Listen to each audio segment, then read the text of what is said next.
Hello, everyone, and thanks for attending our fifth and final installment of Sit Down with Sabin, which is a weekly conversation in which Sabin Russell engages lab staff about the ups and downs of innovative science. My name is Dan Croats with Berkeley Lab Public Affairs. You can catch this conversation as well as the past four on our YouTube channel, which is YouTube/Berkeley Lab. The previous four ones we've run over the summer are already uploaded, and this one should be up there within a couple days afterwards. During this conversation, we certainly want to hear from you in addition to the conversation that will be taking place on the stage. During the Q&A portion, which takes place the latter 15 minutes or so, please raise your hand and we'll send a microphone to you. We're videotaping this, so we want to make sure that we catch your question for our viewers to hear at a later date. A little bit about our moderator, Sabin, before I hand the mic over to him. He came to Berkeley Lab last year after a long career as a Bay Area health and science reporter. This included 22 years at the San Francisco Chronicle, freelance work at the New York Times, as well as a fellowship, science journalism fellowship at MIT.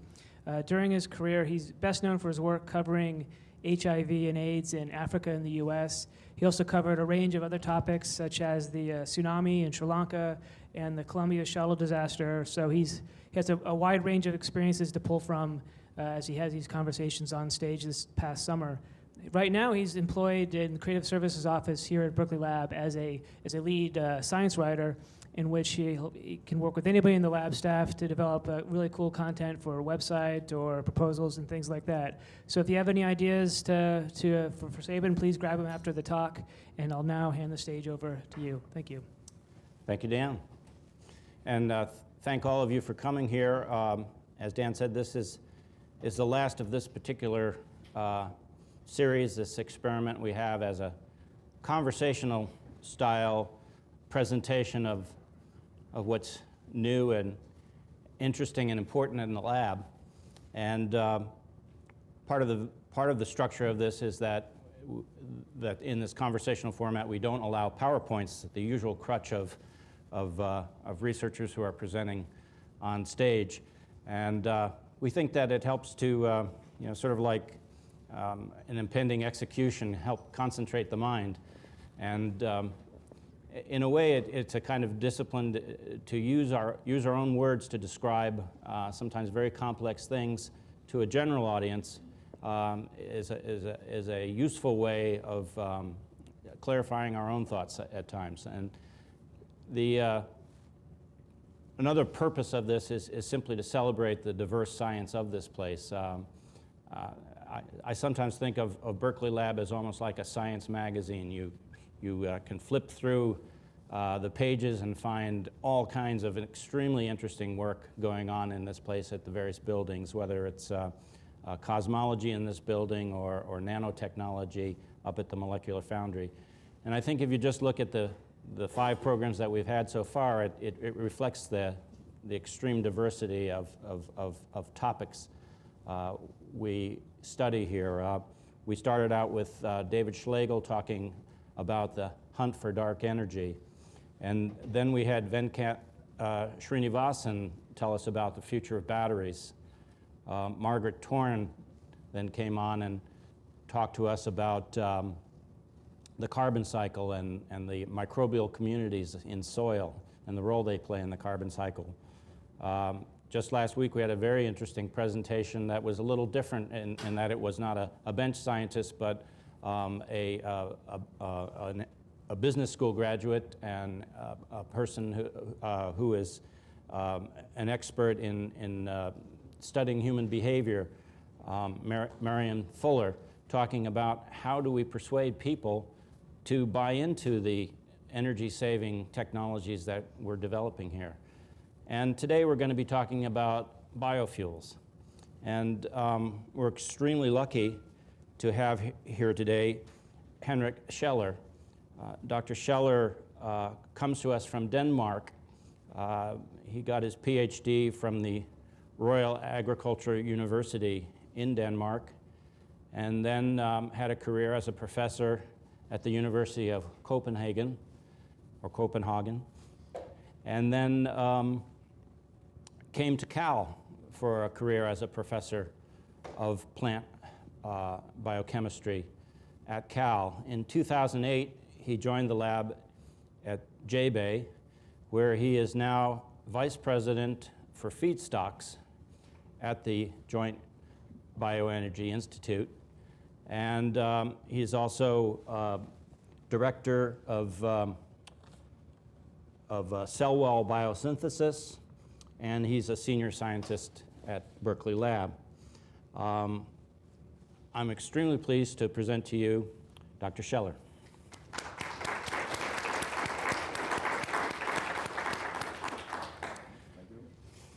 So, Henrik, we're going to be talking a lot about modifying plants to make them into better biofuels. The term biomass is central to any discussion about biofuels. I thought it was interesting that some of us who do research here get involved in very, very narrow disciplines studying something extremely esoteric. But your chosen field is, if I'm not mistaken, the most abundant biomaterial on the planet. Tell us about it. Yeah, biomass is the most abundant living material on the planet. It's what makes up most of the trees and the plants that we have around us. So especially in the forests around the world, even though they're being cut down all the time, there is a lot of biomass accumulated in all those plants. And that biomass is composed of many different components, but mainly three components. So it's cellulose, it's another type of polysaccharides that we call hemicelluloses, and then a type of polymer that is called lignin. And this is essentially material from the cell wall of any plant cell, whether it's presumably microscopic or a sequoia tree. Yeah, all plants' cells are surrounded by a cell wall, especially the part that makes up the biomass. That is the stems of the plants, and they have very thick cell walls. And we're essentially talking about a natural solar energy storage system here. It's solar energy that is through the process of photosynthesis makes this material. And in an effort to create biofuels out of this biomass, I understand we have a pretty high bar to clear. Because why? Well, plants didn't evolve to be easy to convert into biofuels. The cell walls that we're talking about here, they are very complicated structures with many different types of polysaccharides that are interacting with each other in complicated ways. And it's really, the plants make them so that they're difficult to take apart, so they can last in trees. The sequoia tree you mentioned, other trees that can stand there for thousands of years without being degraded. That's their purpose in nature. We want to degrade these cell walls into sugars that can be converted into fuels by fermentation. And degrading those cell walls into sugars in an economically reasonable way is a big challenge. So that the focus of your research then is to, I guess, use genetics to develop biomass that is more amenable to this process of conversion into biofuels. So, is there in a sense an ideal type of what are the ideal traits that you want to have in a potential feedstock? Yeah. So for a good industrial process of making biofuels, we really want plants that are high yielding and are resistant towards stress in the nature, cold or salt or drought or from pathogens. So these are very important traits that you want in a biofuel crop. But in JBEI, the Joint Bioenergy Institute, we are focusing on the downstream traits. So the traits that make it easier to deconstruct the biomass into sugars and ferment them into fuels. That's the focus that we have in JBEI, because that allows the feedstocks group that I represent to interact with the other groups in JBEI, which make the deconstruction and the fermentation. So just to point out that there are some very important traits of yield economic properties that we are not studying. But we are studying if we can develop plants, or how we can develop plants that would be more easy to degrade, so they would require less chemical treatment to allow enzymes to depolymerize the polysaccharides into sugars, or we could use less enzymes. So different ways that we can change the biomass so that it would be easier to degrade, but also different ways that we can change the biomass so we get rid of compounds that are inhibitory to fermentation. That's a big problem, that biomass contains chemical components which are toxic for yeast, for example, when you want to ferment sugar into ethanol. So without getting at all involved into any sort of genetic manipulation of plants, we already have a kind of a roster of biofuels out there today. We can think of corn, for instance, is made into ethanol. I hear that sugarcane is maybe the best natural source of biofuel right now. We talk about switchgrass. Before we start talking about modifying those particular plants, what is it about some of these existing plants that makes them biofuels today? Why corn? Well, so there's a big industry based on making corn-based ethanol. But in that case, it's only the starch in the grain that is being converted into ethanol. That process of converting starch into sugar and fermenting it into ethanol is quite well developed. It has been actually for thousands of years. But the yield in terms of gallons per hectare or something is really not that good. And it also takes input of energy to farm the corn, and you almost, well, it's debated whether you really get more fuel out of it than you put into it in the first place. So it's not so good. We really need to use more of the plant than just the grain starch. And I think another fuel we often hear about is switchgrass. Why switchgrass? What is it about that particular plant? Well, there's significant interest in switchgrass, especially here in the western part of the U.S. It's a native species. It grows very well. It doesn't require much input. You can grow it with not very much water, very little fertilizer, which is also different from corn, where you need quite a lot of water and fertilizer to get a good yield. So switchgrass seems to be a plant that we would be able to get good yields with much lower input. And is it, I presume that switchgrass, you're not necessarily competing with food uses of the land that would be used to grow corn? The hope and the stated goal of Department of Energy to develop bioenergy crops that can grow on what we call marginal land, so land where we would not now grow food crops. And that way it would be possible to expand the agricultural area to grow crops for biofuels without impacting food production. And then we have sugarcane, for instance. That just sounds right away like it might be a great biofuel because it's got the word sugar right in the name. It is great. Sugarcane works really well. Brazil has a very well-developed industry making fuel out of sugarcane. There's a lot of sugar that can be fermented very easily to fuel, but problem with this, we cannot grow sugarcane everywhere. It requires significant input, but it also takes a climate that we don't have in most of the U.S. So we need to look at other crops for the U.S. So that's basically a little bit of a review of what we're dealing with. But of course, you come in and you like to deal with mutants. You're trying to find to impart traits into these potential biofuels or others that would make them more amenable to this degradation process. We don't allow PowerPoints here, but we do allow props. And what have you brought to the audience today? Well, I brought some of the plants that we work with. So this is our main biofuel crop that we work with in the lab. This is an Arabidopsis plant, Arabidopsis thaliana, and it's the most used plant species by plant biologists around the world. So this is our model species. It's also called, I believe, thale cress, right? Yeah, that's the English name.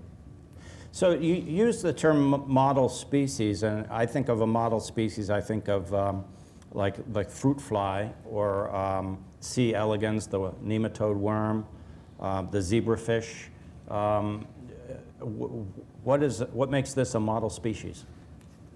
Well, it has been chosen by a group of plant scientists that have agreed that as many people as possible should work with this plant. And it makes a big advantage when many researchers are working with the same species, because then you can really exchange material and you can get a much deeper understanding that everybody is working on something different.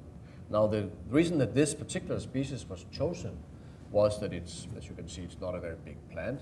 It looks like a weed. It is a weed. It's a common weed that grows over most of the world. It grows wild in the U.S. and many other places. And it doesn't have any commercial use other than as a model plant for plant scientists. But it's small, so it doesn't take much space in the growth chambers or greenhouses where we would grow them. It grows from seed until seed set very quickly. In maybe 6 weeks, we can have a new generation, which is also very important. You can do your experiments much faster than if you're working with fir trees or something. It's very easy to transform. It's the most easy plant that you can genetically transform. So are its genetics simpler than other species, perhaps? Also simpler, like a fruit fly? Yeah, so that was also one of the reasons it was chosen, that the genome is very small. 125 million base pair, which is much less than many other plants. Have they sequenced the gene yet? And the genome was sequenced, I think it's now 11 years ago or something. That was the first plant genome that was fully sequenced. The first one? The first one. Okay, so this plant has been a tool in the plant biologist's laboratory for a long time now. Yeah. Especially the last 15 years or so. Mm-hmm. And so is this plant something that you could grow like crazy and toss into the fermenter at JBEI and make some biofuel? Well, we do that at JBEI. We do grow them as crazy, and we harvest the plant material and we make biofuel out of it because this is our model plant. But you wouldn't get very many gallons per hectare if you would grow these on a commercial scale. So it is only for us a model species. We want to find out ways to modify plants. We are confident that Arabidopsis is not different from the real crops that we would want to use, and if we can demonstrate a way to make Arabidopsis a better biofuel crop, then that would also work in the real crops. So essentially you're using this model species to learn about the gene functions of plants, because we don't have that down yet, I gather. No. It's quite for me it's really amazing, and that's one of the reasons I got into studying plant cell walls in the first place. That this is the major material in the living world, the cell walls. They make up, as we just talked about, the largest part of nature, living things in nature, and we don't know how they're made. When I got into the field, we really didn't know any of the genes that make any of the polysaccharides in the cell wall. Now we know some more, but there's still a lot of things we don't know. Most of it we don't know. So this, I think, is a very interesting challenge in itself. Is there enough homogeneity among plants in the plant world that a gene that you find a function for in this thale cress? I'm not gonna try a Arabidopsis. Is a gene function that you find in this plant transferable to, say, sugarcane or sawgrass or some other potential biofuel? Yeah, It is, and we can see that now where several other plant genomes have been sequenced. You can take a gene from rice and put it in Arabidopsis and it will work, and the other way around, or from a poplar tree and it will work in Arabidopsis. So these things are very well conserved. When we just look at the individual genes, we know that and that they function. We are not looking necessarily only at single gene traits, but also making more sophisticated engineering we can talk about. And we still have to prove that they will work in other plants, but there seems to be so much conservation in the way plants function. So even though it doesn't look like a tree, it's not that different really. Well, the science of genetics pretty much started with plants, and grafting is a very common practice in agriculture. Are plants any easier to genetically modify than animals or bacteria? Well, bacteria are easier to modify. They're easy to transform because they grow so fast. You can do it quickly. Plants it depends on the plant. Arabidopsis is pretty easy to transform. We just take plants a little bit younger like this and dip it into a solution with genetically modified bacteria, and then the plant becomes genetically modified too. So it's very easy with Arabidopsis. Do you work with the seeds or with the plant tissue? Well, you take the flowers, so then the seeds that will develop from those flowers will be genetically modified. That's how we do it, and it works very well with Arabidopsis. But it's not always that easy. The switchgrass that we talked about, it's a lot more complicated to genetically engineer. So the term traits is often used when you talk about genes. If you could modify a plant to make it more amenable as a biomass biofuel, what are some of the traits? I think you mentioned density. Why is density important? Well, if you look at that does not look very dense. No, well, it isn't. If you look at a stem of a grass, it has a big hollow in the middle, and also if you look at the individual cells, well, they have thick cell walls, but there's a big space which is filled with water or with air. So actually, here you don't have to hold it the whole time. Okay, and wave it around. So straw is not that heavy, and we think that if we can engineer the plants to be more dense, it would be major savings in transportation, and we would also hope that we could actually get a higher yield per hectare by making the plants more dense. So it's just almost pure economics and very practical things that pack more biomass into a stalk of a plant. And something that shouldn't affect plant growth in any negative way. Now, have you tried that? Yeah, so we have developed technology, and we have shown it with Arabidopsis again, that we can express some of the genes that synthesize the cell walls in specific cell types, and that way make more dense biomass. What about the sugar content, for example? Is there a way to boost that? I mean, that would seem to be the thing you really want to do more than almost anything. And that's actually what we're doing, because as I mentioned before, we have cellulose and hemicellulose and lignin in the plants, and the lignin is about 30% of the biomass, and it's something that prevents degradation, and when the biomass is degraded, that lignin cannot really be used very easily for anything. Is lignin essentially what we think of when we think of wood? Well, it's a component of wood. It's again about a third of the wood mass. So if I took away the lignin, if I genetically stripped the lignin from a tree, what would happen to that tree? Yeah, that would be, in theory, a very good feedstock for biofuel production, because it would be easy to degrade. But the problem is that plants make lignin for a reason. They need lignin to strengthen the stem and to be able to transport water. I brought a mutant also that is a mutant that Maybe you point that right at the camera there. Sorry. Is see it here. Is that a mutant of this? So this is a mutant of Arabidopsis, but this is one where those cell walls have been modified in a way so that they have low lignin and low hemicellulose content.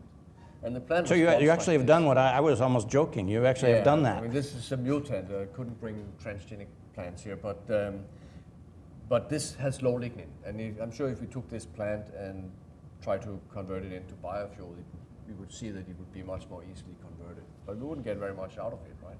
It doesn't look very happy. But we have found a way where we can take plants that have reduced lignin or hemicellulose naturally, like this one, and then we can engineer them so that we put back this lignin or hemicellulose only in specific cell types. So instead of putting it back everywhere, then we would just make the wild type again. But we can put it back in specific cell types so that the plant will look like the wild type, but still have very low content of lignin and hemicellulose. And if we, in addition to that, we increase the density, well, then we have already changed the plant in several ways that will all make them much better for biofuel production. We've done that with our adoptions. Now, when I think of JBEI, I often think of some of the work they're doing with bacteria to genetically engineer them to make it easier for them to eat this stuff, to break it down. I guess it all in the end has to do with enzymes. Are you involved in uncovering enzymes that may play a role in either strengthening or weakening cellulose in these plants? Well, we work closely together with the enzyme group in JBEI. We are not directly involved in discovery of new enzymes, which they generally find from microbes. But we use our plant material to test with their different enzyme mixtures. And I'm just kind of thinking here about some genetic engineering things that go on with plants, and I think of a product like Roundup, the weed killer. They sort of genetically engineer a plant to be resistant to survive Roundup, and then they can spray the weed killer on maybe less of it, kill all the weeds but not kill the plants. Is there any kind of synergy that you can develop, say, develop a plant that looks like an ordinary piece of switchgrass but has some sort of genetic flaw in it that makes it vulnerable to a particular enzyme or genetically engineered bacteria? Can there be some synergy in the two genetic engineering arms, one to break the stuff down and the other to produce it, and make them work with each other? Am I making any sense? Yeah, absolutely. We think along those lines as well. So we're making modification to the polysaccharide, and that those altered cell walls may require a different mixture of enzymes for optimal degradation. So we work together with the deconstruction people on that. But especially in the area of the lignin, we are engineering plants with not just less lignin, but a different lignin composition. And then we want to see if we can develop ways to convert that modified lignin into something more valuable than the lignin of very little value that we have now.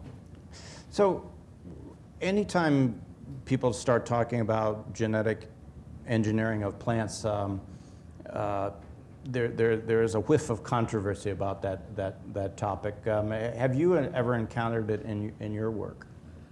Yeah, I come from Europe, and people there are very generally very much against genetic engineering. It was one of the reasons I left, but because I thought I wouldn't encounter that so much here. But I see that there is also some skepticism about GM plants in the U.S. We certainly have to be careful not to put anything out in nature or in the field that could cause a problem. For example, spread as a pest that in an unintended way. And that's why you brought a natural mutant here as opposed to a transgenic plant. Yeah.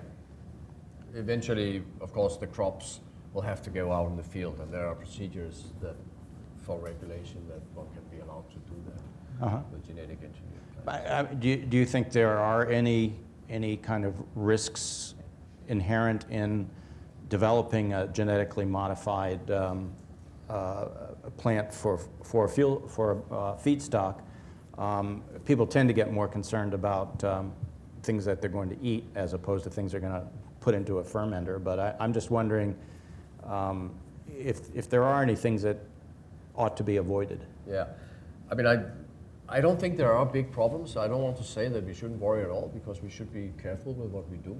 But in general, when we modify plants to be more easily degraded, we would not expect them to have any advantage out in the field. On the contrary, if anything, we worry that maybe they will not grow so well in the field because they are less resistant to Less robust. So that is more our concern, and I'd be very surprised if we would make a plant that would actually grow better in nature than the unmodified plant. Huh? We'll need to assess that, but I think it's not a big risk. At some level, it almost seems too easy. You just find a nice trait to make a plant make more sugar, or find a nice trait to knock down its lignin level. That seems all within reach. Maybe it is. But I'm just wondering, you must, as any scientist, spend a lot of time tearing your hair out with problems. I mean, what are some of the, without getting into too deep a science, what's an example of a problem that you encounter in the whole biofuels process that people are working on? We work on several different traits, and it's always, the general problem is that plants evolved to make cell walls that are really good to protect the plants against the environment, against organisms. So whenever we try to perturb that, we run into a risk that the plant will not grow as well. And you can see that here with this one, that it didn't grow very well, right? So we need to make sure that the plants that we modify still grow as well as the unmodified plant, because otherwise we will have a yield decrease. You're taking on several billion years of evolution, I guess. Yeah. We do know that it's possible to breed crops into something that humans want and do that very efficiently. So I don't think we should be surprised that we can modify plants in a way that is good for us. But still, we have to always ensure that the plants will grow well. But we are working with several different traits. So one is the lignin and the hemicellulose, the density. We're also working with inhibitors in the biomass, as I mentioned before. Inhibitor, is that the acetic acid thing? Yeah, Tell the audience about that problem. So plant biomass, especially from woody plants, has a lot of acetic acid. That's part of the polysaccharide. So is that more or less like vinegar? Yeah, it's like vinegar. It's not liquid, it's esterified, so it's bound to the sugars. But it has several effects. One is it makes it more difficult to degrade the biomass, because there's acetic acid side groups. They make it more difficult for the enzymes to degrade the polysaccharide. So that's one thing. But when it gets degraded, then all this acetic acid is released, and it's very toxic to some microorganisms. So if you would use yeast to ferment biomass, degraded biomass into, say, ethanol, then that yeast will be very much inhibited by the acetic acid that's present in the plants. So this is a problem, especially with woody biomass. So I guess there's two ways to deal with that. You can make some yeast that can handle the acetic acid, or you could engineer a plant so that it has less of it locked up inside it? Yeah, we try to do both at JBEI. I guess you could do a third thing, which would be not to use yeast, but use another organism that is naturally resistant to acetic acid. And we actually try to do all those things in JBEI. So we don't know which one is the right solution, and we have to try different things and see which one. And maybe none of the methods will go all the way, and we have to combine them to get the best. The word JBEI is used a lot around here. A lot of people think J stands for Jay Kiesling, but it actually stands for Joint Bioenergy Institute. Who's in the joint? Yeah, so Lawrence Berkeley Lab is the host institution, but there are 5 other institutions involved. So this is Lawrence Livermore National Lab, Sandia National Lab, UC Berkeley, UC Davis, and the Carnegie Institute in Palo Alto. When you're working down there, I mean, are these other partners a constant presence, or does it feel pretty much like it's just Berkeley Lab there? No, there are people from all these different institutions in the building, and this is one of the ideas we had with JBEI, that everybody should be in the same building, not like a typical consortium between different partners where everybody's still working their home institution, just having a joint project. We wanted to have not just a joint project, but a joint space. So almost everybody, with the exception of some people in UC Davis, they are in the same building in Emeryville. We meet them every day, work together. I understand that not connected to JBEI, but in the same building, they're opening up a pilot plant to test biofuels. Are you going to be involved in that in some way? Well, it is not directly connected to JBEI. But so we are on the 4th floor. And it's on the 3rd floor. It's funded by Department of Energy, and it's a demonstration unit that other DOE institutions can use to test in a pilot scale biofuel production. Of course, JBEI is one of those groups of scientists that's interested in using the PDU to test some of our things at the larger scale, but it doesn't belong PDU to us. is Advanced Biofuels Processing Demonstration Unit. Process demonstration unit. So it's kind of like a little bit like a pilot plant to make. It's like a pilot plant. So there'll be some synergy there too. One of the things I like to do in this format, because there are even high school students at these presentations, is ask you a little bit about how you got into your field. You have a very interesting field, plant biochemistry. But how did you get? Were you always interested in plants? How did you get started? Well, actually, I was interested in animals, and I was educated as a zoologist. And then I had to find a good project to work on as a zoologist. I got interested in how insects interact with plants and tried to see if I could use that in a practical way to study pest resistance and pest control. So that naturally got me into plants. And I found that then it was, I wanted to use some of the more modern methods, modern at that time when I was young, of molecular biology, and it was very hard to do in this insect-plant interaction field. So I skipped the insects and just focused on the plants. Just focused on the plants. It's been really, and the rest is history. Yeah. So, is there a particular goal in your mind that you would like to achieve, in the near term, in the next 5 years, that you think is reachable? And is there like a certain benchmark in terms of reduction of acetic acid or increase in density? Is there some mark that could essentially show your progress and make you feel good about your work? Yeah. I'm sure you feel good about it now. I feel good about my work. And we have made a lot of progress in the 3-4 years that JBEI has been running now. So we have already made plants with less acetic acid. We've made plants with less lignin, with higher density. I would really like to see some of those technologies being successful in real crops.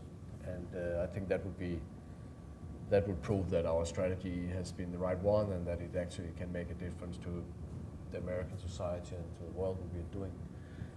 And I like to see that happen. We're already working together with some companies to try to make that happen. We don't think that it is our job in JBEI to directly make the crops. We want to demonstrate the principles and then either pass them on to commercial partners or work together with them. So you're creating the tools. Yeah. And I'd like to see them work.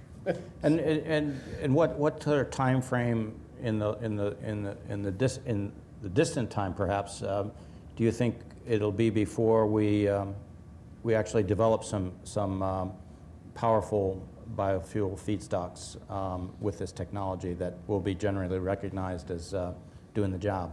Well, it takes a long time. I think that with the work we do now and with our partnership with the industry, we can probably demonstrate some of these technologies that they work in crop plants, say, in the next 3-4 years. 3 or 4 years. But that doesn't mean that we're going to have, then those companies, once they have seen that the principle works, they will have to breed these traits into their elite varieties and to make different varieties, to test them in different regions of the country, like plant breeders do. So there we're talking 15 years probably. Well, every time that we've opened this forum up to questions from the audience, we usually get some very good ones. And if we have microphones available, if you just raise your hand, the people with the microphones will see you, and we'd love to entertain some questions from the floor. Good afternoon. My question is on the growth of the plant. Does it have to be in the United States? Is there a control question or a transportation question? Because the regions that sugar has traditionally been grown, other than Southern America, has been international. I think I didn't get the question, whether the plants have to be grown in the United States? In essence, yes, because traditionally sugar's grown in South America, and I'm not remembering my history very well right now, but it's traditionally been grown either in the southern part of the U.S. or in other outside of the U.S. So the question is, for these genetically mutated sugars that you all are working with, is it a requirement to grow them in the U.S.? Yes, it's our mandate from the Department of Energy to work with something that is relevant for production of the biomass in the U.S. So this has been the strategy and political decision that this is about developing an industry in the U.S.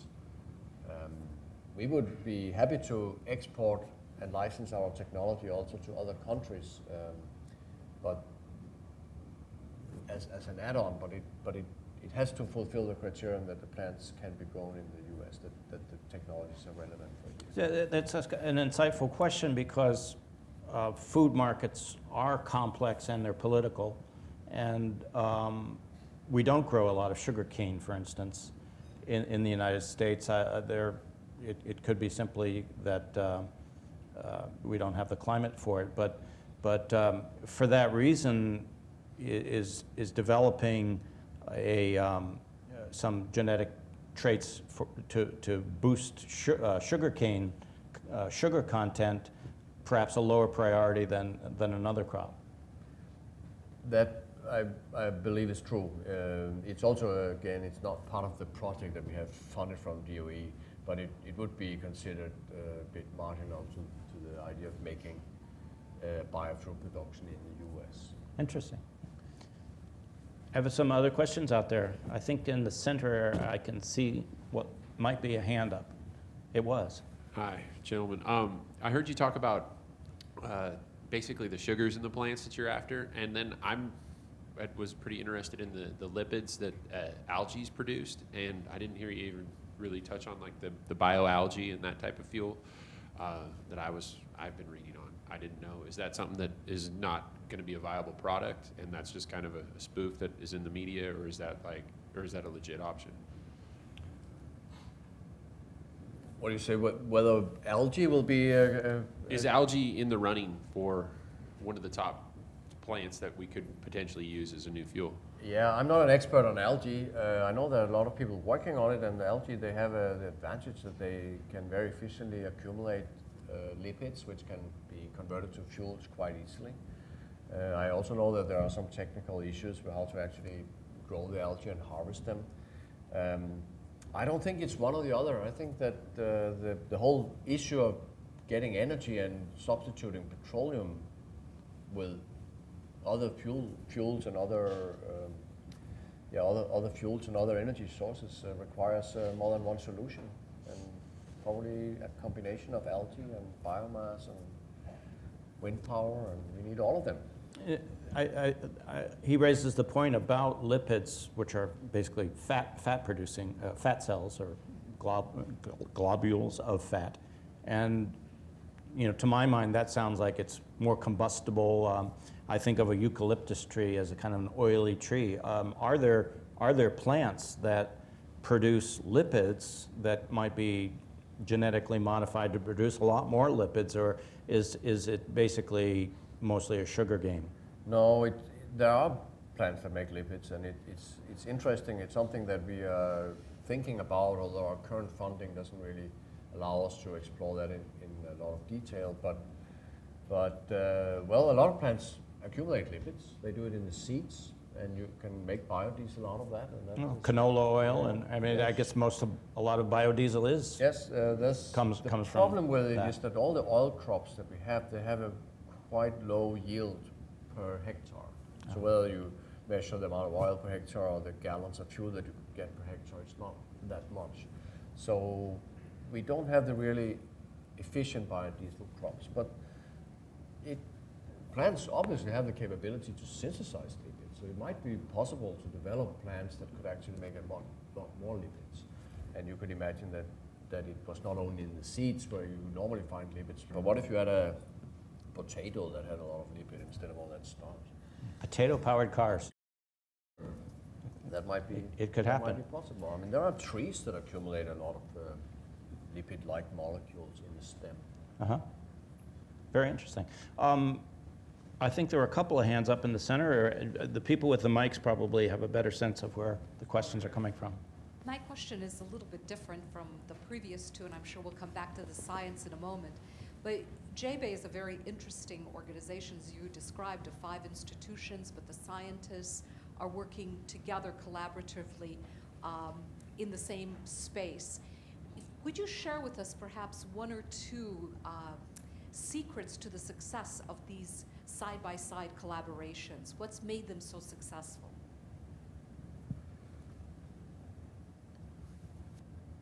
Well, I've been in a lot of consortia before, especially in Europe where I was before, where we would get grants and there would be people sitting in different countries and we would meet twice a year at a meeting. It's very much, it's much less efficient to work together in that way. And the flow of information is not that efficient. And also there's a tendency that people, they just go home and do their own thing and they don't really feel so obliged to follow the path that has been laid out. And I don't think I can come up with a specific example, but the fact that we meet each other every day at lunch, in the lab, in the office, and can communicate all the time, it does make a big difference. Again, I don't think I can come up with a specific example, but I can certainly feel it every day. Well, Henrik, when, for instance, you publish a paper, usually there's multiple authors in the paper. Is it a typical JBEI paper reflect that sort of multi-institution nature? Yeah, I think I looked at it recently, and I think I couldn't find a single paper from feedstocks division that didn't include some people from another division. Also. So we do collaborate a lot within JBEI, and also with people outside, of course. A good question. So I don't know much about the chemistry of burning biofuel, but I was wondering if you could talk about how clean it burns, and what are the harmful byproducts that are spewed out when biofuel is burnt for energy, and how that would play into the whole global warming issue. For example, if we had biofuel in cars on a mass scale. Well, I'm certainly not an expert on combustion of fuels, but I would say that we are not in JBEI focusing on any particular fuel. We have decided not to work on ethanol, which is the typical biofuel that most people work with. But the fuel synthesis group, which is led by Jake Kisling, they work with developing several different types of fuel that can be used as gasoline or biodiesels or jet fuels. They try to make them so that they are similar to the petroleum-based fuels as possible. I cannot see that there would be any particular difference in the way they burn compared to natural fuels, but again, I'm not an expert on combustion. Do plants impart different impurities into a fuel, or is that by the time you get to a fuel, have you basically chemically removed? Yeah, that's the point. I think by the time we would get to the fuel, we wouldn't have those impurities with the fuel anymore. We need to purify the fuel after the fermentation. Because when a biofuel diesel truck drives by, I swear I smell French fries, for instance. And so I'm just wondering if, you know, we come up with your potato car, if it's going to smell like a spud. I can see that with biodiesels, because there you are using the plant material with the lipids in the plant material without that much conversion. Whereas the approach we are studying in JBEI is to degrade the biomass into sugars and ferment those sugars to something that looks like a fuel or is a fuel. And I don't think it would have much properties that depends on which plant it came from at that point.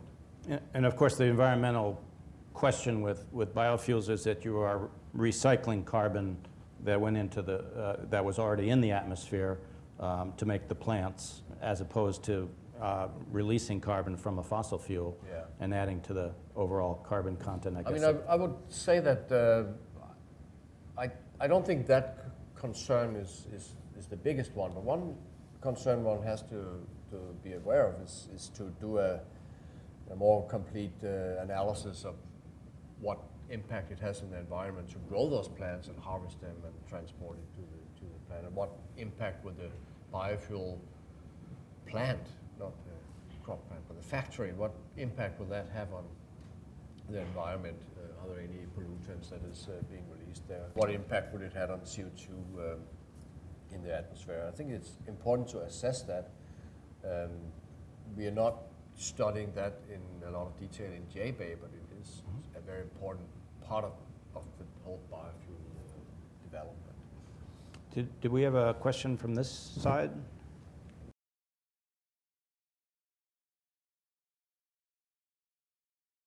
I was wondering if there were any limits to the efficiency of photosynthesis, both in terms of simply solar energy converted to plant material, or in particular the cellulose or other materials that you would use to produce fuels.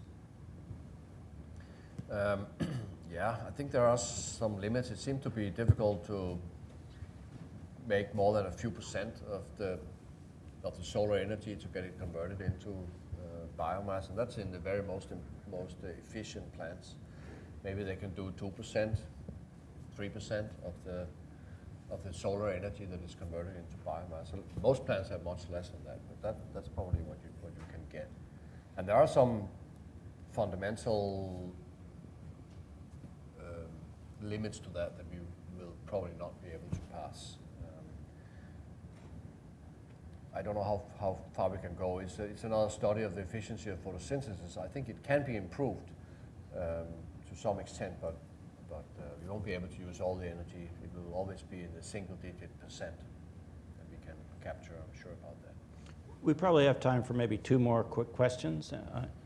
Yes. When you were talking about releasing the plants into the wild and being careful they didn't become pests, you had said you'd be surprised if they were anywhere near as efficient as sort of the non-engineered plants, because you're introducing flaws. Can you talk about what sort of would be, in terms of inefficiency and crop reduction or yield, what would be acceptable and what you're looking at the moment, if you know? Well, we have made a techno-economical model where we can model the economic impact, which at the end of the day, it's dollars per gallon that matters. So if we make a plant that is much better degraded and can use much less enzyme and everything, well, we could probably take a 10% hit on the yield. If our improvement is not so good, well, we don't want to take any hit on the yield. And you can calculate that. I mean, and we have models to do that. So you can't answer it with a single answer. We are basically at the point where we are studying our model Arabidopsis plants here. We are going for traits that don't have any effect on, that we can observe on the yield. But again, at the end of the day, one has to do a real study in the field to see what the yield will be. This is kind of a follow-up to the previous question. You kind of laid my mind at rest that genetically modified plants would not necessarily be a risk. But what about the enzymes that break down lignin? If they become really efficient, really well engineered, and somehow are leaked out, could they eat through plants at mass, for example?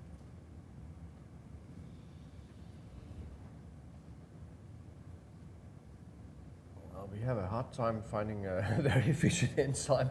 I mean, nature has had a long time to try to develop enzymes that are more efficient in degrading lignin and biomass, because organisms that live on plant material, they benefit a lot from that. So I think it's very hard actually to make enzymes that are a lot better. We can make enzymes that are a little bit better, especially if we try to make enzymes that are better on pre-treated biomass. So if the plant material had already been treated in some chemical way, that the enzymes will then work more efficiently. They don't work that much better if you just take plant biomass that has not been treated in any way. We would be very happy if we found such an enzyme. Very happy. That's a good couple of words to end not only this this presentation today, but our 5 program series. I want to thank Henrik Scheller for a very interesting lunchtime conversation.